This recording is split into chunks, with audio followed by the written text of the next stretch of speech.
So, second part of the second video on the RGDS 100 days later.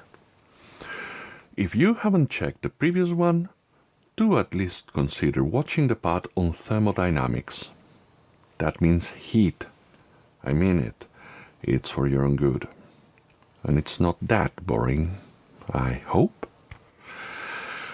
Anyways, things I'll cover in this video. Where's my notebook? Here it is. Yeah, the super smart shiny shell.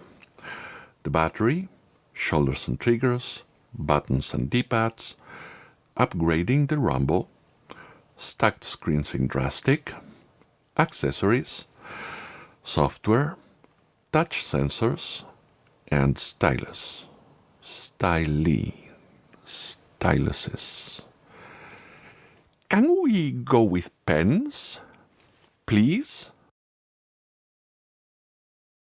First of all, the super smart shiny shell.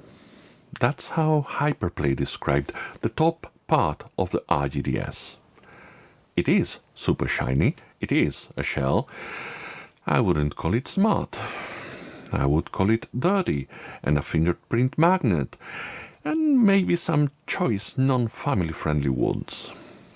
But turns out there are fine gentlemen out there who can enjoy things that I loathe, like using joystick caps on the RGDS even if you can't fully close it.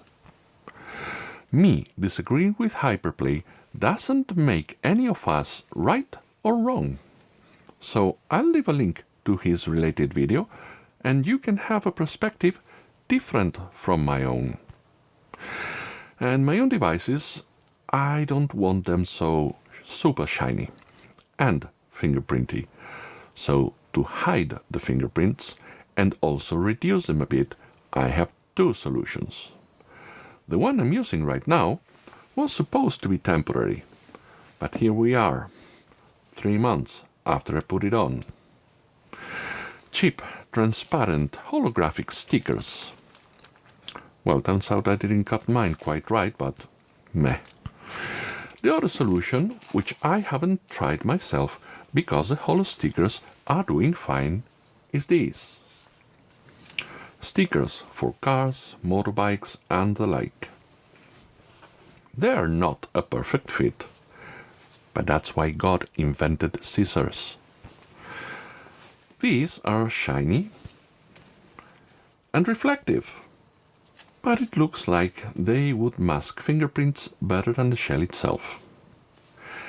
I have checked Etsy, and they make stickers for the AY and Thor, but not for this one. Yet. So these may not apply to you, but for me, not making it dirty just by touching it does invite me to use it more. Now, let's talk about the battery. First, allow me to send my condolences to Mr. Afro Lion, also known as Toons, Pride Toons. We can replace the battery, but we don't have room for a bigger one. Sorry, mate. Also, if we could fit a bigger battery, it would still charge at 7.5 watts. Bigger battery, longer charge time. It would be great if the next RGDS could charge at 15 or 18 watts. Just saying. Now, I found one particular issue when I removed the battery. There was a plastic protrusion that seemed intentional, and the battery was being pressed against it, held by double-sided tape. Batteries don't like to be punctured, pinched, etc. So I shaved that plastic peg off with, I think you call it a crafts knife or something like that. It should be in the picture anyway. Well, I tried shaving it smooth, so I wouldn't have to sand it, because I didn't want dust and debris all over the place. These pegs are often designed to keep the battery from moving. They're usually not very tall, they're round instead of pointy. Your batteries should be fine. But because of the cutout where the battery sits and double-sided tape, I don't think they're necessary, and I feel more at ease after shaving them off. You? Do you? Some of you already know I am particular about batteries. Coming up next, shoulders and triggers. I am sorry to report that the shoulders and triggers in the RGDS are very poor. Let me explain. These are from the RG35XXSP. The small one here has a prong that goes in a slot. That and the EVA foam that presses on the switch keep the button in place mostly. I have added similar EVA foam to the sides of the buttons here, so they won't rattle and slide without wobbling. But the one with the long arm is the good one, the proper way to design and make these buttons. The face buttons are cylinders inside tubes. That is also proper.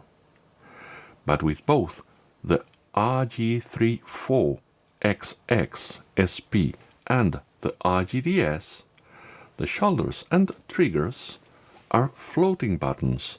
They don't have pivots. They don't have supports. They don't have tubes or rails. They are held in place by a piece of flimsy rubber that is very easy to break, and it only connects both buttons on each side. These hollow buttons on clicky switches with lots of empty space around them make them loud and wobbly.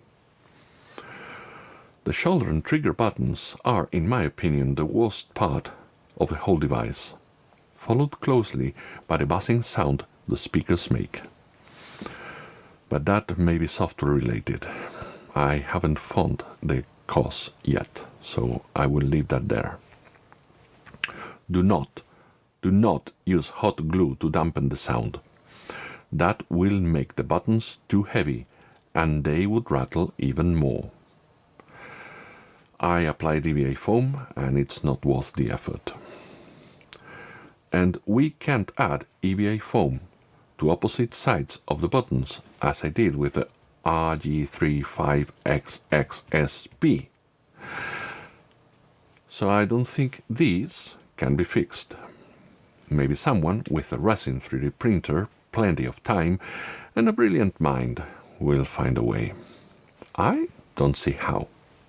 It's a shame, and I hope Ambernick will never, ever do this crap again. At first, I thought that the buttons and the D-pad from the RG35XXSP would work on the RGDS, but they're not the same. These, from the 35XX, are taller, and the prongs that hit the membranes are also taller. So, if you put them in the RGDS, when you close the device, the top part won't close unless you force it. And if you do force it, the switches on the buttons will be pressed and will push back. And that could damage your device. I advise you not to do it. The D-pad for the RG34XXSP has a different shape. But the buttons from the 34XXSP are shorter than these from the 35XSP. So the ABXY buttons, the face buttons for the 34, do fit and work with the RGDS. And before you ask, yes, you can use buttons from the RG35XX SP with the RG34XX SP. But if you have a screen protector, the buttons will lightly touch it when the device is closed, and they will transfer any residue from your fingers to the screen protector. You may notice circular marks, faint and easy to wipe. But if you want to, you can. That is the price.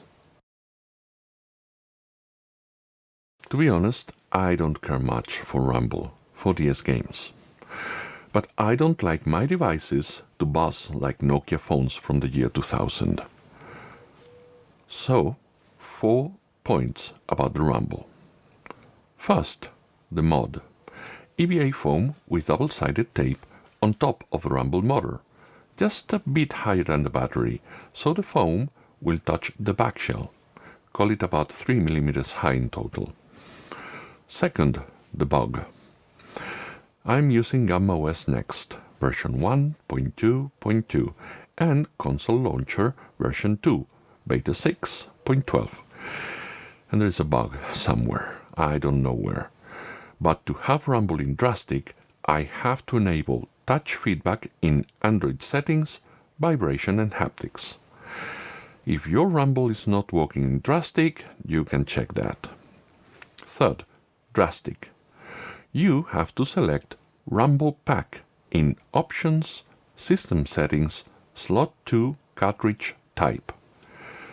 And fourth, make sure the game you want to use with rumble actually has rumble support.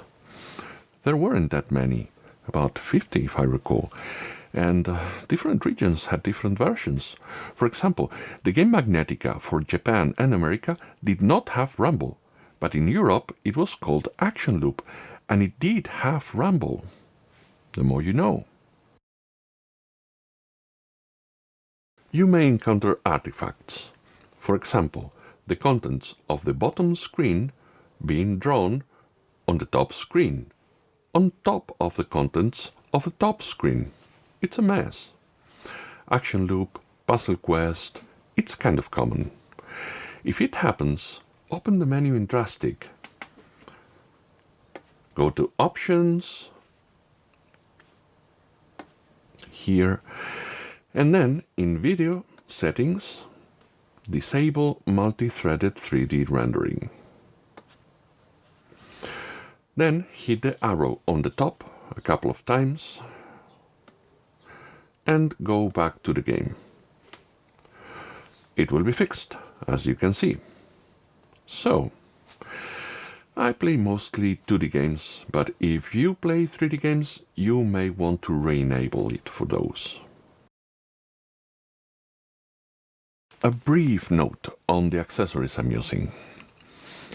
I don't need a huge SD card for DS games, but I'd rather not use a 32 gig SD card. I have noticed the transfer speeds of the 64 gig microSD cards are higher and more reliable than those of the 32 gig SD cards, even in the A2 variety. I am using here SanDisk Extreme Pro cards, 64 gigs each. They've been working great so far. Next, grips. I mentioned foam grips in my previous video. Forget about it. You might find other options that suit you better. I can tell you about this too.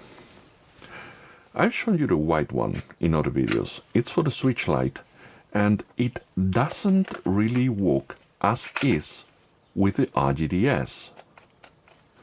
You will need to add padding to the side. Maybe EVA foam or rubber, about 3 mm. I would go with rubber in this case. The type used for shoes or furniture works fine. Just make sure it's adhesive and not too thick. The other grip is my favorite. Boxing House in AliExpress. This is a carbon black. I don't even need to sand it. It has pre-applied EVA and I've cut a bit of it where the ventilation holes are. I don't use the grip while testing stuff, but for regular use, it's wonderful. I also don't use it with the white one because of these rubber feet I have added. You know those rubber stickers for gaming mice? Super thin, anti-slip? Great stuff. A bit pricey. And now bags. 4 flavors. 2 for the grip, 1 that was meant for phones, and 1 for the DSi XL or 3DS XL. Let's start with the easy one. Cases and bags made for the DSi XL and 3DS XL do work without issue. I often cut the elastic bands that come inside, but I'm using the white foam that came with the RGDS to keep it from bouncing inside the case.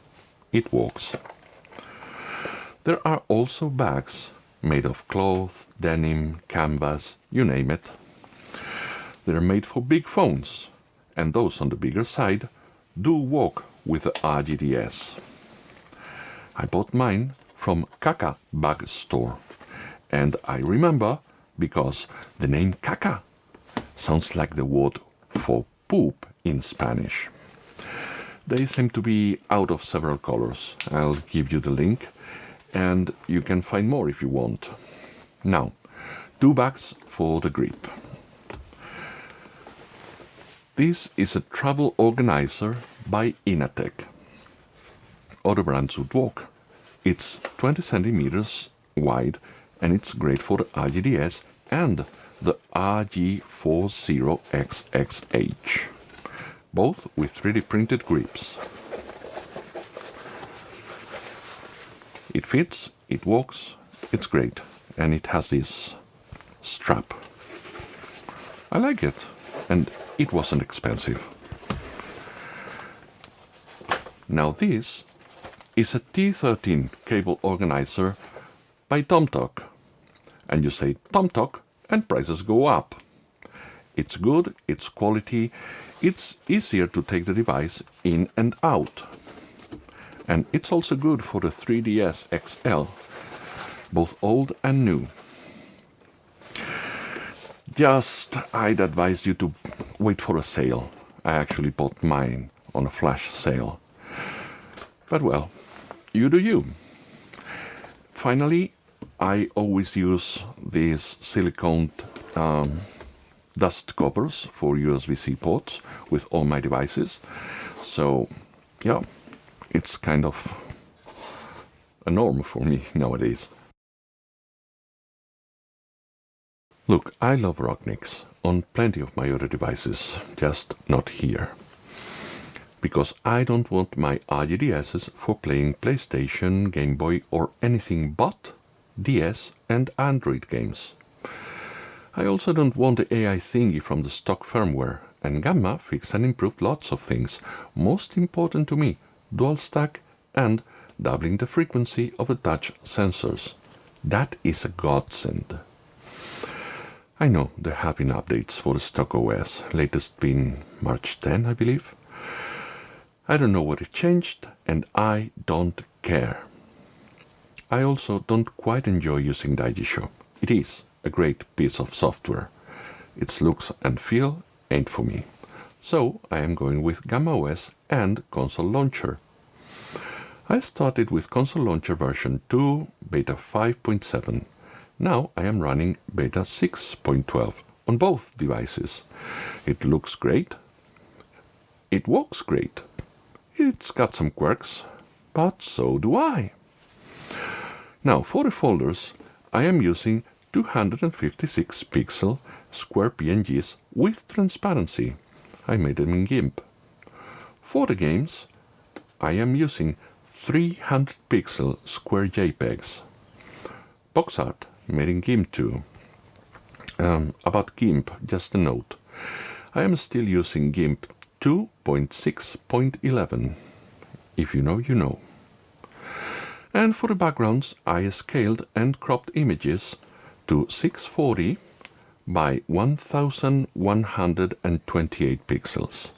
Then I cut 168 pixels in the middle and export the top and bottom. That's two wallpapers, 640 by 480 each. And the effect is like in so many DS games that accounted for the gap between the screens. I've tried other launchers, even ISO, but this is it for me. Let's call them pens, shall we? I don't want to keep repeating capacitive stylus, active stylus, or whatever, and I'm sure you don't want to hear me repeating that stuff over and over. So let's go with pens, and by pens I'll refer to devices that will produce a touch input in a capacitive screen. And before we talk about pens, I think it would be better if you understood how capacitive screens work, without going too deep, just a basic understanding. If you understand that, you will get why some pens work better than others, even pens that I don't have with me. And that might help you decide what pens to buy or use with your devices, mostly Android ones. iPhones, iPads, and some Samsung devices have different technologies, so I won't go into those. If you don't want to hear about that, if you already know all about it, I will have a marker so you can skip this part and go straight to the pens. To those of you who are staying, thank you very much. So, the touch sensor is made of 3 layers. All 3 are very thin and all 3 are transparent. The top and bottom layers are electrically charged. One positive, one negative. And the layer in the middle is an insulator. We will ignore the middle layer for this explanation, and I have 3D printed props to make it easier to understand. These are models of sections of the top and bottom layers. The real ones are really tiny and transparent, and the real grid is big enough to cover the whole screen. The diamonds in the lower layer are connected by rows, but each row is not connected to the other rows. To the edge there are circuits that isolate the rows from each other. The same goes for the top layer, but here these are columns instead of rows. Those circuits are different. The columns are measured actively for changes in voltage, while the rows are scanned one after another. When the scanning reaches the last row, it starts again from the first one. And this happens many times per second. 60 times per second means 60 Hertz. And that was the refresh rate of the sensor with the stock OS, which is pretty slow. GammaOS improved it to 120 Hz, meaning twice the amount of scans per second, which is way better. Now, let's arrange these layers the way they are on top of the screen and beneath the glass. This is it. The layers are not touching each other. Remember, there is a third layer that is an insulator between them. If we connect the positive wire from the battery to the top layer and the negative wire from the battery to the bottom layer, we create localized electromagnetic fields. And that would be nice, but we want to measure stuff here, so instead we use the circuits I mentioned before. To give the top layer a positive charge and the bottom layer a negative charge, and also those circuits will monitor each column and each row. Now comes the fun part. When we use touchscreens, we are not touching these sensors. We are touching glass. And glass is an insulator. It does not let electricity through.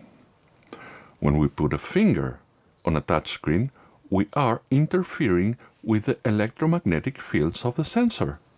And the sensor has been calibrated for a certain size, the size of a finger, and also for a certain charge, the regular amount of static electricity in a normal human finger. If the pen tip is too small, the sensor won't register the touch. If the charge is too small, the sensor won't register the touch. So, when these active pens are turned off, the touch sensor won't notice them.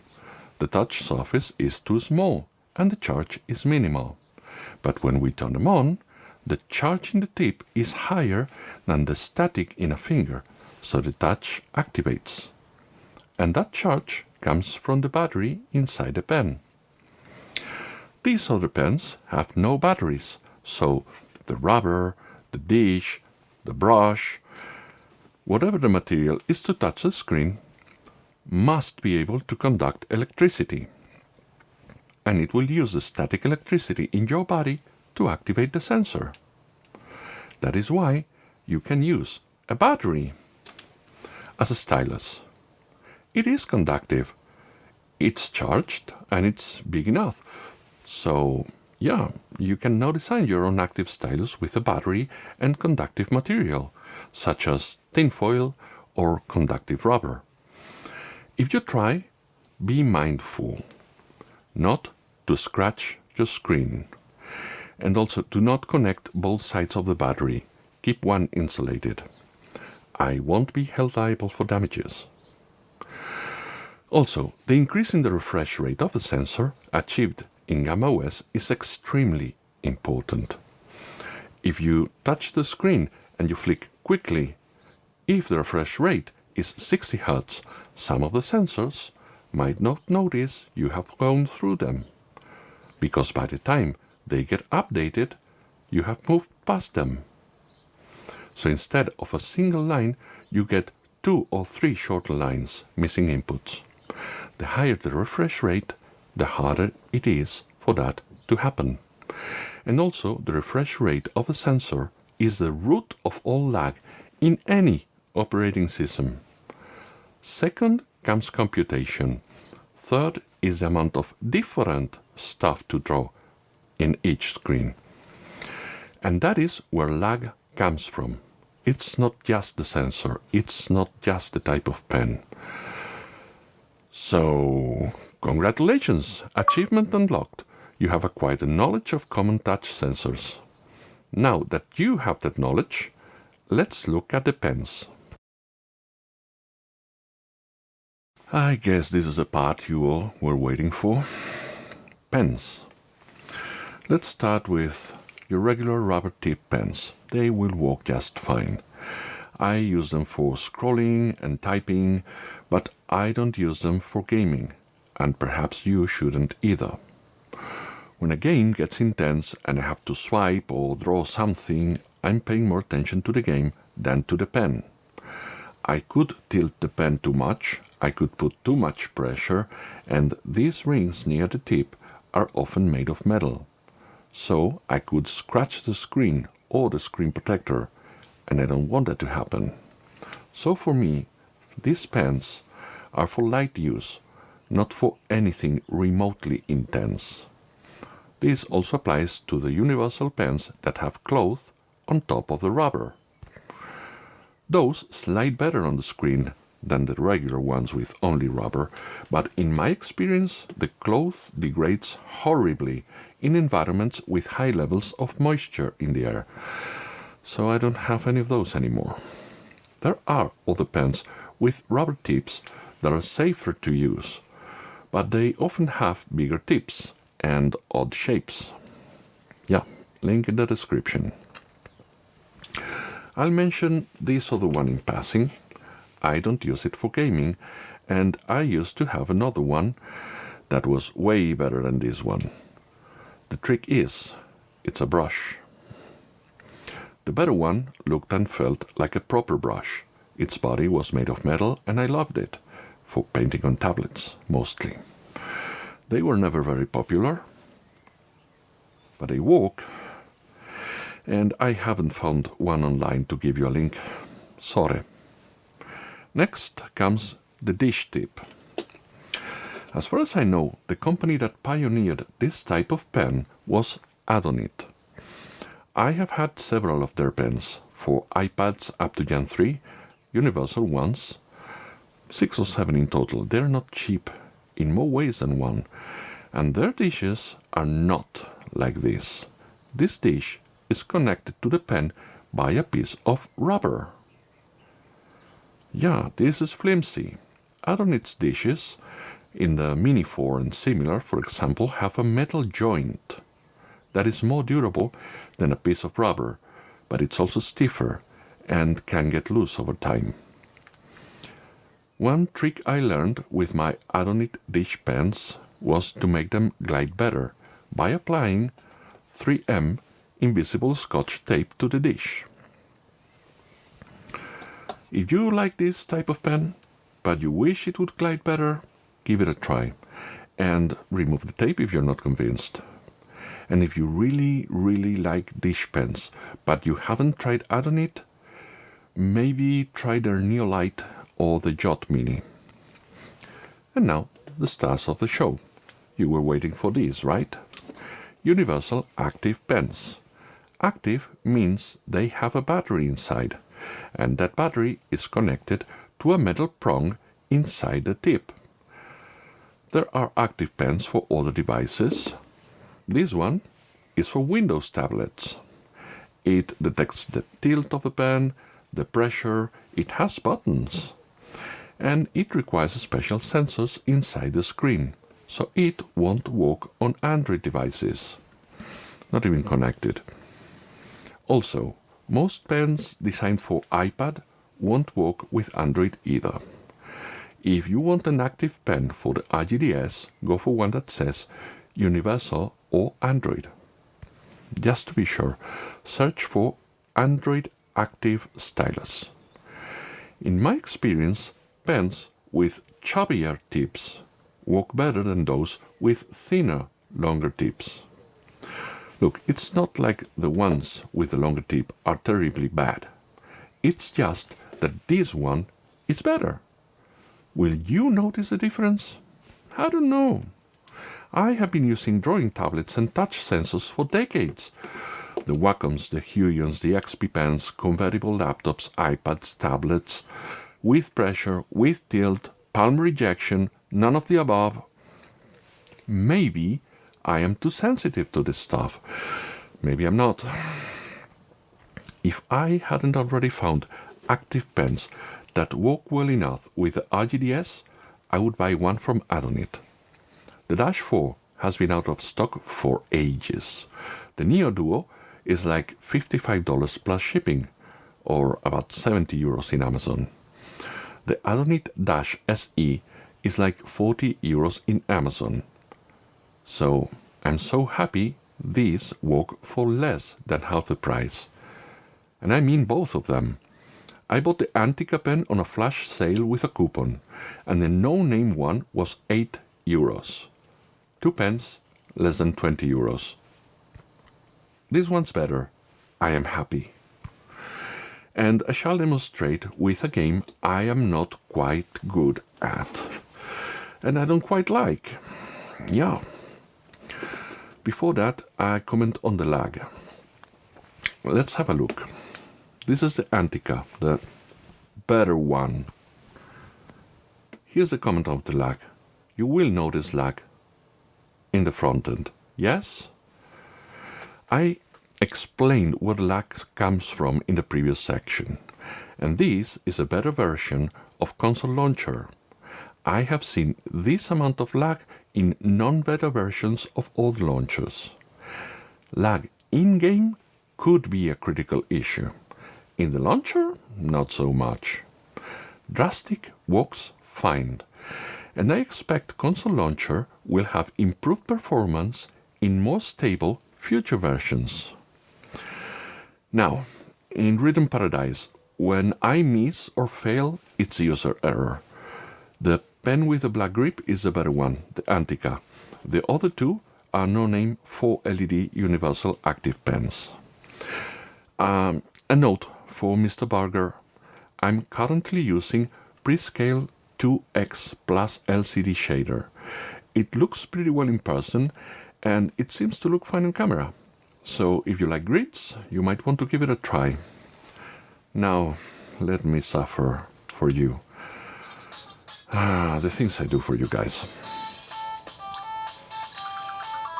Faster!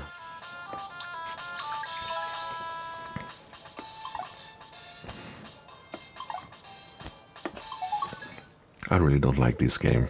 This game is just not for me. And I just want to demonstrate how the pens behave, that they work. Let's practice. Yeah, I should have recorded or saved something, right?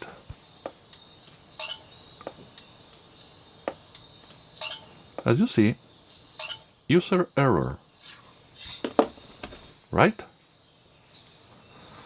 But the input is being registered. This is the not so good. And well, you see? They work. They work as intended.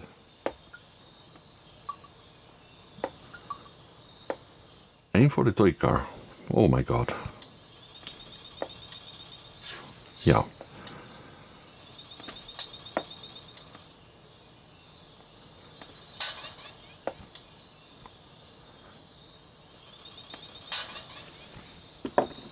As you see, the pens work. And it's just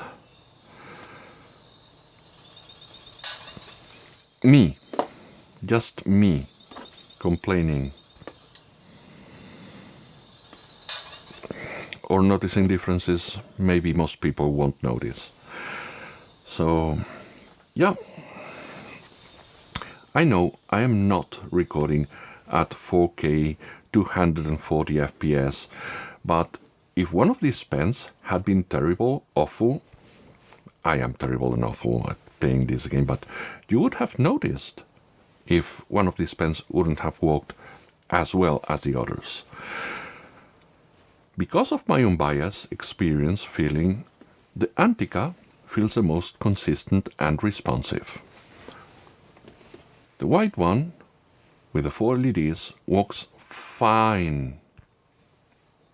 The red one is a bit more temperamental, and I had to use a tip from a black one also for LEDs, generic one, because the red tip was not registering correctly in this device or my phone. So maybe don't go for the red one, instead go for the black one or the white one. Anyway, I can play with all 3 of them, and I think you could too. I am also absolutely sure I wouldn't be better at Rhythm Paradise with a more expensive pen. That I can guarantee. So, yeah, this is the end of the video. If you have any questions, if I messed up, if something wasn't clear, or if you disagree, I'll be keeping an eye on the comments of these 2 videos for a while. Drop me a line, let's have a talk. In the meantime, be well.